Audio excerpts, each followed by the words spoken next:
The big story that we are tracking at the moment, ahead of the assembly polls, a string of attacks and murders have rocked Bihar. In the latest, a mechanic named Alok Kumar was shot in the foot in a money-related matter. According to the police, he's under treatment and out of danger. करीब 4:30 बजे थानाध्यक्ष गौरी चक को सूचना मिली कि सोहगी मोड़ के पास एक व्यक्ति को पैर में गोली लगी है। इस संदर्भ में थानाध्यक्ष गौरीचक एवं गौरीचक थाना की टीम पहुंची तो इस सूचना का सत्यापन किया गया और यह पाया गया कि सोहगी मोड़ के पास एक मैकेनिक का काम करने वाला एक व्यक्ति आलोक कुमार, जिन्हें कुछ व्यक्ति से जो कुछ पैसे को लेकर और अन्य कारणों से कुछ विवाद था। इस क्रम में एक व्यक्ति के द्वारा उन पे जो है सो फायरिंग कर दी गई और उन्हें पैर में गोली लगी है। वो अभी इलाजरत है और खतरे से बाहर है। इस संदर्भ में अभियुक्तों की पहचान कर अग्रतर गिरफ्तारी की कार्रवाई की जा रही है और विधि सम्मत कार्रवाई किया जा रहा है। 10 days, Patna witnessed the killings of businessman Gopal Khemka on July 4th, school operator Ajit Kumar on July 6th, sand trader Ramankant Yadav on July 10th, grocery merchant Vikram Jha on July 11th, and lawyer Jitendra Kumar Mato on July 13th. Opposition is now saying that this is the return of Jungle Raj in Bihar. Politicians too are not safe in Bihar. BJP leader Surendra Kewat was shot dead in Shekhpura district of Bihar. Two men on a bike shot the 52-year-old who suffered 4 bullet injuries in the attack. He was rushed to AIIMS Patna where he died during treatment. A day earlier, a nurse was shot dead over land dispute at Patna Medical College and Hospital. An FIR has been registered based on the deceased son's statement. The initial reason for the incident was a family dispute. Continuous raids are being carried out to arrest the accused. Ritika के पुत्र के फर्द बयान के आधार पर प्राथमिकी दर्ज की गई है। जो प्रारंभिक कारण समझ में आया घटना का, उसमें उसके गोतिया से विवाद था। उस पारिवारिक विवाद की वजह से उनके गोतिया के ही लोगों ने उन पर गोली चलाई है और नामजद अभियुक्तों की गिरफ्तारी के लिए लगातार छापेमारी की कार्रवाई की जा रही है। Now on Thursday, a 58-year-old lawyer Jitendra Kumar Mato was reportedly shot dead in Sultanpur police station area. It was the third reported shooting incident in the city within 24 hours. Unidentified assailants opened fire on Mato while he was returning home. Police reportedly recovered 3 bullet shells from the scene and are investigating the motive and identities of the assailants.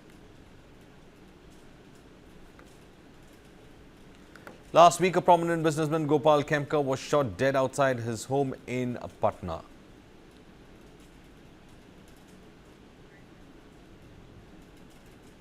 Bihar में सुशासन है, कोई organise crime नहीं है।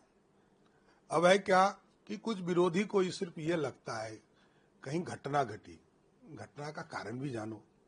खेमका जी का हत्या हुआ, पूरे मीडिया ने हाय तौबा मचा दिया, लेकिन वो नहीं जानने का कारण नहीं पता करते हैं कि भाई 72 घंटे में पुलिस ने आइडेंटिफाई कर दिया। पुलिस का काम ये है, व्यक्तिगत झगड़े में कोई हत्या हो रही है, ये सरकार को रोकना थोड़ा कठिन है, लेकिन किसी भी ऑर्गेनाइज क्राइम को बिहार में नहीं होने दिया जाएगा, ये स्पष्ट है। The series of murders and shootings that have been reported in Bihar has in fact asked the question whether the Jungle Raj is back in the state. There have been incidents in which even politicians have been shot dead, as well as simple cases like land dispute have resulted in murders as well. Now this comes ahead of the assembly polls, and it in fact shows that there have been at least from last Saturday to Sunday, in the past 10 days, Patna has in fact witnessed several killings as such, and the opposition is now saying that this is the return of Jungle Raj in Bihar.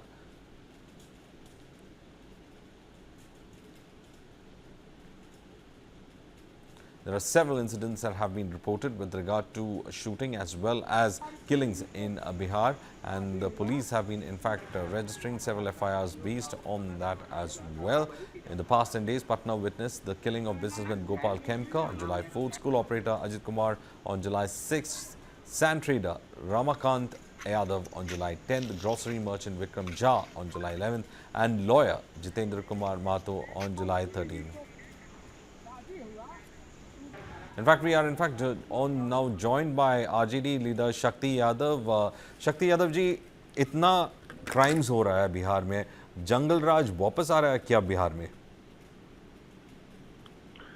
देखिए, बिहार में land order का जो है ना पूरी तरह से disorder हो चुका है।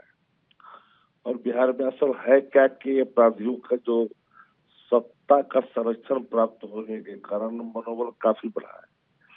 और जितने भी हाई प्रोफाइल मर्डर हो रहे हैं या जनरल मर्डर जितने भी हो रहे हैं, कोई ऐसा दिन है कि बिहार के अंदर में 200 रोड गोलियां नहीं चलती हो, 5 से 7, 8, 10 हत्याएं नहीं होती हो।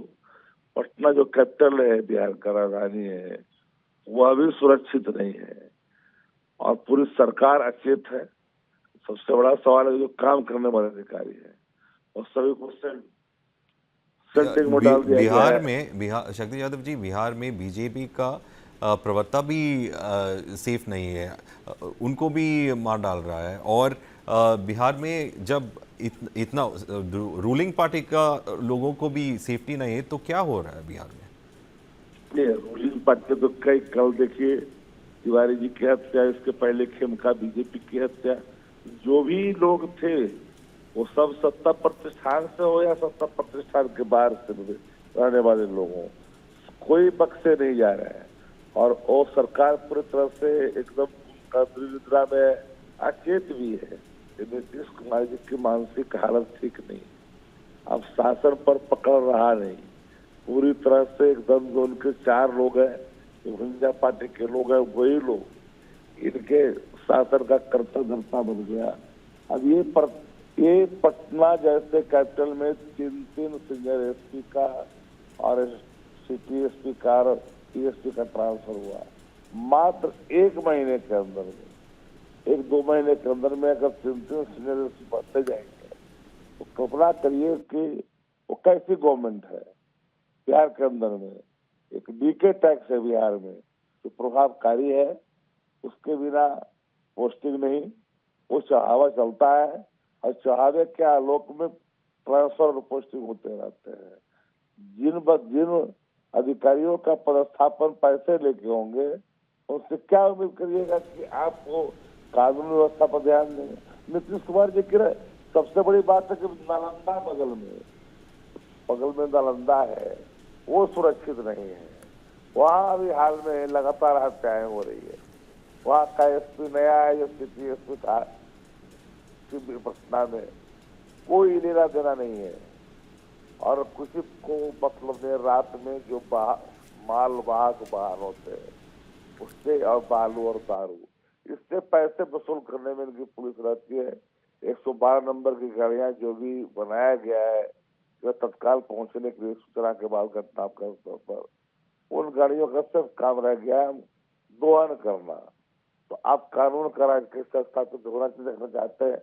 नीतीश कुमार लगभग पिछले 1 साल से मीडिया से कभी उन्होंने अट्रैक्ट होकर के ट्रैक्शन उनका हुआ हो, ये बात किया उन्होंने कभी नहीं। तो इन हालातों में बिहार को कौन डर ही समाप्त है। पूरी तरह से सरकार का इकबाल डूब चुका है। और ये आप जंगल राज की बात करते हैं, जी शक्ति जी,